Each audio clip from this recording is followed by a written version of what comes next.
Selamat sore teman-teman, apa kabar? Semoga kalian sehat selalu ya. Dan kali ini gue mau bahas satu hal penting ya, tapi banyak dilupakan, terutama oleh para YouTuber pemula. Gue mau bahas tentang algoritma YouTube ya, yang terbaru tentunya. Dan kenapa algoritma ini sangat penting menurut gue ya, karena ketika kita mau memulai sesuatu atau ketika kita bekerja di sebuah perusahaan, kita harus paham dulu sistem dari perusahaan tersebut. Ketika kita terlibat dengan sesuatu, kita harus paham dulu sistemnya dari sesuatu yang kita ikut terlibat. Kenapa? Agar kita lebih enak menjalaninya, agar kita punya target dan tujuan, dan kita tahu sistemnya dengan tepat, supaya kita juga bisa menerapkan sistem itu dalam pekerjaan kita pastinya. Dan kali ini kita lagi bekerja di YouTube, dan YouTube itu punya sebuah sistem yang dinamakan algoritma. Dan kalau kita sudah mau buat channel tapi kita tidak paham sistemnya, otomatis susah untuk berkembang, bro. Bener gak? Ya kan? Jadi logikanya gitu, kita harus paham dulu algoritma YouTube sebelum kita mau berkecimpung atau berjuang di YouTube, supaya perjuangan kita nanti lebih enak kalau kita sudah paham sistemnya. Algoritma itu apa sih? Algoritma itu adalah sebuah sistem pastinya, sebuah sistem dari sebuah platform untuk bisa mengembangkan platformnya. Dan algoritma YouTube itu adalah salah satu algoritma yang tercanggih menurut gue ya, dan juga paling simple, paling sederhana. Dan algoritma ini selalu berubah ya seiring berjalannya waktu, mengikuti perkembangan zaman, mengikuti kebiasaan-kebiasaan dari penonton YouTube juga. Alasan kenapa YouTube bisa seperti sekarang ini, sukses sekarang ini, karena algoritmanya. Sekarang algoritma YouTube itu bukan hanya untuk kreator, tapi sebenarnya diciptakan untuk viewer, untuk si pengguna YouTube. Dan kalau kalian sebagai pengguna YouTube, dan pastinya kalian sering gunain YouTube kan sebelum jadi YouTuber pastinya kan. Kenapa kalian selalu ngebuka YouTube? Kenapa orang selalu milih YouTube untuk mencari tutorial, untuk mencari cerita lucu, untuk mencari hal-hal yang update, hal-hal seru, berita-berita? Karena algoritmanya tadi bisa memanjakan kita. Saat kita buka YouTube ya, kita mencari sebuah topik, nggak sadar lama-lama udah sejam kita buka YouTube, kita udah nonton video-video yang tidak sesuai dengan video yang pertama kita cari ya. Jadi kita terhanyut ya, kita terlarut dalam algoritmanya YouTube. Dan itu dia tujuan dari algoritma ya, untuk YouTube bisa menyodorkan konten-konten sesuai dengan minat kita, untuk memanjakan kita sebagai viewer. Jadi yang menciptakan algoritma itu sebenarnya kebiasaan kita sebagai viewer, bukan YouTube-nya. Tapi YouTube mengikuti kebiasaan viewer-viewer ini untuk memberikan konten-konten yang terbaik buat kita, agar si penonton nih nggak bosen di YouTube, ya kan? Coba kalau nggak ada algoritma YouTube ya, kita sukanya tentang masak, kita sukanya tentang mancing, kita sukanya tentang teknologi. Tapi pas kita buka YouTube, kita disodorinnya tentang make up. Tahu-tahu ada video tentang balap mobil ya, nggak nyambung ya kan. Tapi karena algoritma tadi, saat kita buka YouTube, kita bisa jadi nyaman karena kita melihat hal-hal yang kita sukai, yang mungkin kita tertarik dengan hal tersebut. Jadi gitu guys, algoritma YouTube ya, simple banget. Semuanya tentang penonton, bukan tentang channel kamu, tapi penonton. Dan kita sebagai kreator, sebagai YouTuber, harus memahami minat penonton. Bener nggak? Harus memahami apa keinginan penonton, untuk kita bisa memuaskan algoritma si YouTube nih, agar video kita bisa direkomendasikan ke penonton. Itu penting banget kalian paham ya. Jadi sekali lagi, algoritma itu adalah sebuah sistem dari YouTube untuk memanjakan penontonnya, supaya penontonnya buka YouTube terus gitu. Oke, sekarang gue akan buka analytics ya. Sebuah video itu dapat ditonton ya melalui ini guys, kalian bisa lihat ya, ada browse features. Ini adalah browse feature di mana si pengguna YouTube itu browsing di YouTube ya. Oke, sekarang kedua adalah YouTube search ya. YouTube search ini saat kalian mencari di YouTube, kalian mencari sebuah topik, keluar video-videonya, dan itu adalah YouTube search pastinya. Ketiga adalah suggested video. Nah, suggested video ini adalah video-video yang direkomendasikan saat kita menonton video ya. Contohnya gue lagi nonton video ini, dan kamu lihat di bagian kanan ini ada video-video yang disarankan ya, atau bahasa Inggrisnya suggested atau disarankan. Nah, atau pada saat nonton video sudah selesai videonya, kadang-kadang YouTube juga merekomendasikan konten-konten yang sesuai dengan topik video yang ditonton. Nah, saat kita baru pertama kali bikin channel, bikin video ya kan, dua hal ini nggak mungkin guys. Video kita nggak akan masuk ke browse features ya, kecil sekali kemungkinannya. Apalagi ke suggested video, karena channel kita baru mulai. Si YouTube ini bener-bener nggak ngerti tentang topik channel kita, gimana dia bisa mau menyarankan di video mana, karena dia nggak tahu video kita topiknya apa, ya nggak? Oke, sekarang kita baru bikin channel dan gue udah bikin penjelasannya, strategi konten untuk pemula yang baru bikin channel ya, di video gue yang ini nih guys, kalian cek aja. Kita baru bikin channel, tentunya kita harus memberitahu dulu YouTube nih topik channel kita melalui apa. Pertama tentu melalui keyword dari topik channel kita, ya kan. Dan untuk setting ini, untuk setting keyword untuk channel kalian langsung aja ke YouTube Studio, kemudian kalian ke tab setting yang di bawah ada settings ya. Dan di bawah ini ada tab channel guys. Nah di channel ini ada country of residence, tempat negara kamu, dan juga keywords. Nah ini penting banget untuk kamu masukkan keyword sesuai dengan topik channel kamu ya, sesuai dengan topik channel kamu, agar YouTube udah tahu nih, kasih gambaran awal tentang topik dari channel kamu. Oke, sekarang kalian sudah buat keyword untuk topik channel kamu, tapi kalian belum bikin videonya, dan si YouTube bingung nih mau ngerekomendasiin apa, video kalian pun nggak punya ya kan, jadi kalian harus bikin video. Nah untuk bikin video pertama tentunya kita harus targetnya YouTube Search. Kenapa YouTube Search? Karena dari YouTube Search ini nanti baru kita bisa merambah ke browse feature dan suggested video. Dan untuk bersaing di YouTube Search ya, seperti namanya YouTube Search, berarti pencarian YouTube. Berarti kalian harus membuat video yang dicari orang dong, pastinya kan. Kira-kira orang mencari apa sih dari topik channel gua? Itu yang harus kalian pikirkan. Dan sebagai channel pemula, penting banget kalian membuat sebuah video dengan topik yang sangat-sangat spesifik ya. Contohnya misalkan YouTuber pemula, ya kayak gue YouTuber pemula. Jangan kalian bikin video tentang tips YouTuber pemula gitu, enggak. Tapi lebih spesifik lagi, tips apa yang lebih panjang lagi keywordnya. Dan untuk bisa tahu itu, gue biasa gunakan vidIQ guys ya. Gue udah jelasin vidIQ di video-video gue. Dan kalian bisa gunakan tools ini gratis, tapi sayangnya dibatasi. Kalau kalian mau gunakan yang pro ya, gue pakai yang pro sih. Murah sih, cuma $10 per bulan loh, nggak nyampe 200.000 per bulan. Dan kalau kalian daftar melalui link di bawah, kemudian kalian masukin kode ini nih, EZR Muda, kalian akan dikasih lagi diskon 35% guys ya. Karena vidIQ ini berbaik hati banget untuk memberikan subscribernya channel gue untuk mendapatkan diskon. Jadi jangan tunda lagi guys. Oke, keyword YouTuber pemula ini sekarang viewsnya lumayan banyak ya. Search volumenya itu medium, dan kompetisinya juga sedang-sedang aja, nggak terlalu susah. Kita lihat di related keywordsnya ya, adalah keyword yang berhubungan pastinya. Tapi gue di sini nggak mau ngeliat keyword yang berhubungan. Gue mau cari keyword yang sesuai ya, yang ada kata-kata YouTuber pemulanya. Kita ke matching terms guys. Di matching terms ini kita lihat di sini adalah overallnya, adalah nilai dari keyword tersebut, semakin tinggi semakin bagus guys. Kita klik overallnya, dan ini adalah list-list keyword ya yang memiliki persaingan rendah guys. Dan gue akan coba ini ya, misalkan ini. Dan ini ternyata banyak pencarinya nih. Pemula YouTuber wajib tahu sub for sub yang benar bagaimana. Orang benar-benar ngetikin kalimat ini di halaman pencari YouTube. Sebulannya ada berapa orang coba? 2.900 orang, dan persaingannya sangat sedikit ya. Coba sekarang kita copy ini ya, kita copy aja. Kemudian kita coba cari di YouTube guys. Oke, sekarang gue udah cari di YouTube, pemula YouTuber wajib tahu sub for sub yang benar bagaimana. Oke. Dan ini adalah salah satu keyword yang memiliki persaingan sedikit, dan juga sebagai long tail keyword atau keyword yang spesifik banget ya. Bukan hanya tentang YouTuber pemula doang, tapi wajib tahu sub for sub yang benar bagaimana. Itu sudah sangat spesifik guys. Sekarang kita lihat video-videonya. Pertama, videonya adalah video dari channel-channel besar, channel-channel yang sudah memiliki subscriber banyak guys ya.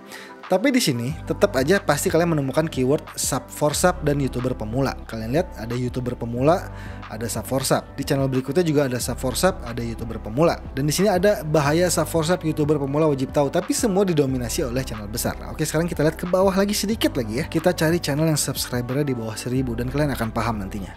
Oke, kita ke bawah lagi. Nah, di sini guys. Di sini di V Creator 1D OB, dia baru memiliki 773 subscriber. Dan kenapa video dia bisa masuk di sini di halaman pertama nih dari pencarian pemula YouTuber wajib tahu sub for sub yang benar bagaimana? Karena dia membidik keywordnya di judul sesuai dengan pencarian, dan paling banyak kesesuaian atau paling banyak kemiripan dengan hal yang gue cari ya. Yang itu pertama, YouTuber pemula wajib tahu. Kalau kalian lihat di searchnya adalah YouTuber wajib tahu. Kemudian ada lagi keyword sub for sub pada judulnya. Kemudian kita ke bawah lagi, video selanjutnya adalah YouTuber pemula harus paham ini. Dan YouTube ini udah canggih banget ya. YouTuber pemula wajib tahu dan harus paham ini udah sebagai kata-kata yang hampir mirip ya. Jadi YouTuber pemula harus paham ini. Apakah sub for sub aman? Ya, jadi ini sudah mengandung banyak sekali keyword ya, sesuai dengan pencarian yang gue cari. Kita ke bawah lagi ada ini, channel 67 ya. Bahaya sub for sub pemula wajib tahu. Jadi keyword-keyword yang pemula wajib tahu ini, walaupun channel kalian baru mulai, karena persaingannya sedikit dengan keyword yang sangat spesifik, kalian bisa bersaing atau muncul di YouTube search atau pencarian YouTube. Jadi itu adalah rahasia pertama supaya channel kalian yang baru mulai ini bisa mendapatkan traction atau bisa mendapatkan views ya dari YouTube search dulu guys, dari YouTube search dulu. Oke, sekarang kalian udah paham tentang YouTube search ya, dan gimana caranya bersaing di YouTube search agar video kalian ada yang nonton, supaya YouTube juga udah tahu nih tentang topik channel kalian dari video pertama kalian, yaitu tentang YouTuber pemula yang wajib tahu, atau tentang sub for sub yang itu berhubungan semua dengan YouTuber pastinya ya kan. Sekarang gue akan tunjukkan gimana videonya bisa masuk ke browse feature atau halaman home YouTube ya. Sekarang kita buka halaman home YouTube dari channel gua ya. Oke, ini adalah halaman home dari akun YouTube gua guys. Dimana di sini gua pastinya memiliki minat tentang YouTube automation, tentang motivasi, ya, tentang teknologi AI yang terbaru. Dan di sini kalian lihat ya, di video ini guys, Raja Langit YouTube. Kalian lihat ya, karena gua suka dengan topik-topik tentang tips YouTuber juga, gue selalu melihat juga tentang trik-trik YouTube dari channel-channel lain, otomatis gue direkomendasikan video ini guys. Dan mungkin video ini tidak direkomendasikan ke orang-orang lain, tapi saat ini direkomendasikan ke gua karena minat gua selalu nonton video-video tentang YouTuber pemula. Kalian lihat di sini ya, ini viewsnya baru 44. Dan kenapa bisa direkomendasikan ke gua? Karena dia upload baru 6 jam lalu ya, sudah mendapatkan 44 views. Ini termasuk bagus. Kalian lihat ya, dia mendapatkan 1 views per jam. Kalau kalian install extension vidIQ, kalian bisa lihat nih ya, statistik dari setiap video. Untuk channel baru mulai, baru upload 6 jam udah dapat 44 views dan mendapatkan 1 viewer per jam. Di mata algoritma YouTube tuh udah, wah channel ini bagus, baru mulai udah langsung dapetin views. Dan si YouTube ini akan ngetes konten kita. Setelah konten kita bagus di pencarian, YouTube ini akan ngetes. Coba deh gue akan sebarkan lagi konten ini ke halaman browse atau halaman home, ke orang-orang yang memiliki minat tentang YouTuber pemula, salah satunya gua. Dan ketika videonya timbul di halaman home gua, misalkan si YouTube ini merekomendasikan video ini ke 100 orang viewer yang suka dengan YouTuber pemula topiknya ya. Dan dari 100 orang ini cuma 2 orang yang ngeklik atau 3 orang yang ngeklik, YouTube akan berhenti merekomendasikan video ini. Jadi ini penting banget ya. Penting banget harus kalian ngerti kenapa thumbnail dan judul itu sangat penting. Karena ketika video kalian sudah timbul di halaman home orang, di browse features, yang bisa membuat channel kalian sukses dan video kalian sukses adalah ketika orang mengklik videonya. Oke, mungkin gue udah tertarik ya, gue udah tertarik dengan thumbnailnya. Wah, thumbnailnya keren nih ya, bikin gue penasaran. Terus judulnya juga, ini kan judul yang kontroversi yang buat orang penasaran, kok bakal dicabut monetisasi, kenapa alasannya ya, terkait peraturan baru. Peraturan barunya apa, bener gak?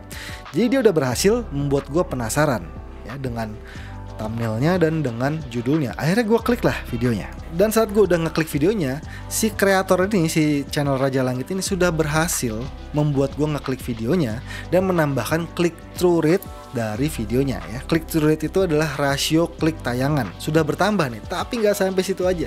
Si video ini harus bisa meyakinkan lagi gua nonton sepanjang mungkin videonya. Dan ini hal penting lagi yang harus kalian paham, bukan hanya thumbnail dan judul, tapi videonya juga harus menarik. Karena itu tadi, algoritma itu adalah untuk memanjakan gua sebagai viewer. Dan si algoritma sudah berhasil memanjakan gua melalui thumbnail dan title untuk bikin gua ngeklik. Dan saat gua ngeklik videonya dan gua ngeliat video awal, ini penting banget ya. 10 detik di awal, kalian harus bisa membuat penonton tuh nggak pergi. Dan ini yang dilakukan oleh video ini ya. Saat awal videonya, dia langsung ngomong apa? Dan tentunya ini tidak boleh disepelekan. Di awal videonya dia langsung ngomong tentang isunya, mencabut perjanjian kontrak. Coba kalian bayangkan, kalau pas gue buka videonya, di awal ada intro videonya yang keren banget. 10 detik, gue nggak tahu channelnya, gue nggak tahu siapa dia, dan gue pengen tahu tentang berita YouTube. Tapi di awal gue langsung dikasih intro sinematik yang nggak jelas lah mungkin ya menurut gue. Otomatis gue akan langsung skip, gue klik back aja. Tapi ketika dia membuat videonya langsung memberikan poin penting, otomatis gue akan, wih bener nih ya topiknya ya, kayaknya penting nih. Gue akan nonton, setidaknya gue akan nonton lagi sampai 10 detik. Gue mau lihat deh, dia mau ngasih info apa sih gitu kan. Gue nonton lagi terus. Dan ketika gue sudah nonton video ini mungkin sampai setengahnya atau seperempatnya, ini sudah berhasil menambah watch time dia. Dan otomatis video ini sudah memberitahu YouTube lagi, makasih ya YouTube, video gue udah lo rekomendasiin. Dan ini nih hasilnya, si viewer nonton videonya sampai setengah loh. Kalian kasih dong penghargaan ke video gue. Logikanya gitu kan. Dan akhirnya karena si viewer suka, terus merekomendasikan video dia di halaman browse features. Oke guys, itu tadi guys ya. Oke, sekarang kita akan ke suggested video. Gue kasih contoh mudahnya lagi ya. Oke, saat gue nonton video ini mungkin gue tertarik ya, gue nonton sampai habis. Dan menurut gue channel ini channel bagus gitu ya, karena dia menyampaikan informasinya lugas, nggak bertele-tele, dan gue suka gaya bicaranya. Mungkin ya seperti itu guys ya. Dan mungkin saat gue nonton videonya gue juga sambil lihat-lihat komennya. Sambil lihat komen, gue juga melihat ada video-video lain yang disarankan atau disuggestion oleh YouTube ya. Ini adalah video-video yang disarankan oleh YouTube. Kalian bisa lihat di sini video yang disarankan adalah video dari channel-channel lain ya. Channel-channel lain yang sesuai yang gue suka. Tapi ada satu video dari channel yang sama ya, dari channel Raja Langit YouTube. Dan karena gue sudah suka sama videonya, kemungkinan besar gue akan ngeklik video dari dia. Dan gue mau tahu lagi apa sih info yang mau dia kasih terkait dengan judulnya nih, monetisasi tidak lagi harus 4.000 jam tayang. Saat gue ngeklik videonya guys, kita akan klik videonya. Sekarang saat gue ngeklik videonya, terus gue suka lagi sama topiknya. Gue nonton lagi videonya ya kan sampai habis. Gue lihat lagi ke bawah. Gue bukan mau cari video orang, tentunya gue mau cari lagi video dari si channel ini, karena sudah 2 video gue sudah tonton dan gue mau tahu lagi dia ada info apa lagi sih gitu kan. Gue cari lagi di sebelah sini ya. Ya ada ini nih, sumber rekomendasi video YouTube. Dan di sini penting banget lagi, thumbnailnya harus kalian perhatikan. Karena kalau misalkan tetap dari channel Raja Langit YouTube, tapi thumbnailnya tidak menampilkan mukanya atau tidak menarik buat gue gak akan klik. Tapi karena di sini mungkin thumbnailnya menarik, gue klik lagi dan kebetulan dari channel yang sama, dan gue juga suka sama topik videonya atau judulnya, gue akan klik lagi. Coba kita klik lagi guys. Sekarang kita udah nonton 3 video ya dari channel yang sama, yang berasal dari halaman browse YouTube atau halaman home YouTube ya. Kalian ingat kan tadi pertama dari halaman home kita menemukan channel ini, terus kita nonton video pertama, kita nonton lagi video kedua, kemudian kita nonton lagi video ketiga ya. Dan setelah video ketiga kalian lihat ya di halaman suggested di bawah, semakin banyak lagi video dari channel ini yang disarankan ke gua, karena gua udah nonton videonya maraton loh sampai 3 kali. Akhirnya si YouTube memutuskan, gue suka sama topik YouTuber pemula, gue suka sama channel ini, sampai 3 video gue nonton berturut-turut, dan akhirnya dia lebih merekomendasikan video ini ke gue pastinya. Dan otomatis ya bukan ke gue aja, karena misalkan ada 10 orang seperti gua atau 100 orang yang melakukan hal yang sama, nonton videonya maraton, terus nonton videonya juga sampai habis atau sampai setengahnya, otomatis dia akan merekomendasikan lagi video-video ini ke orang banyak lagi yang memiliki minat tentang YouTuber pemula guys. Jadi gitu guys ya, algoritma YouTube itu simple banget ya, dimana kita harus buat video yang tentunya diminati penonton, karena algoritma itu adalah minat penonton, bukan sistem yang ribet yang rumit diciptakan oleh YouTube. Tapi YouTube itu mengikuti keinginan penonton agar si penonton itu betah di YouTube. Itulah tujuan dari YouTube ya nggak, supaya viewer itu betah di YouTube, yang bikin YouTube bertahan sampai selama ini guys. Kalau algoritmanya berantakan, kalau algoritmanya itu lebih memihak ke kita sebagai kreator, YouTube pasti udah bangkrut guys ya. Pasti udah digantikan oleh TikTok, oleh Instagram. Tapi sampai sekarang YouTube masih platform online nomor 1 guys. Jadi apa yang kita pelajari guys untuk algoritma YouTube, yaitu channel baru mulai ya, bikin video berdasarkan untuk YouTube search dulu ya. Setelah YouTube search kalian berhasil, otomatis video kalian akan masuk ke browse feature, kemudian suggested videos, dan akhirnya ketika ketiga hal ini ya sudah bagus, otomatis channel kalian akan cepat sukses. Jadi guys, bikin konten yang dicari orang dan pastinya harus bermanfaat agar video kalian itu langsung masuk ke dalam algoritma YouTube untuk menyenangkan viewer YouTube. Mohon maaf kalau gue penjelasannya agak rumit, agak beribet. Semoga kalian bisa ngerti maksud dari tujuan video ini guys ya. Dan kalau kalian mau tahu nih video tentang rekomendasi YouTube ya, kalian bisa lihat video ini. Dan juga kalau kalian mau tahu tentang strategi konten YouTuber atau channel YouTube yang baru mulai, kalian cek videonya di sini. Jangan lupa like dan juga subscribe. Gue Jalan Muda, kita ketemu lagi di konten-konten gue selanjutnya. Assalamualaikum, bye.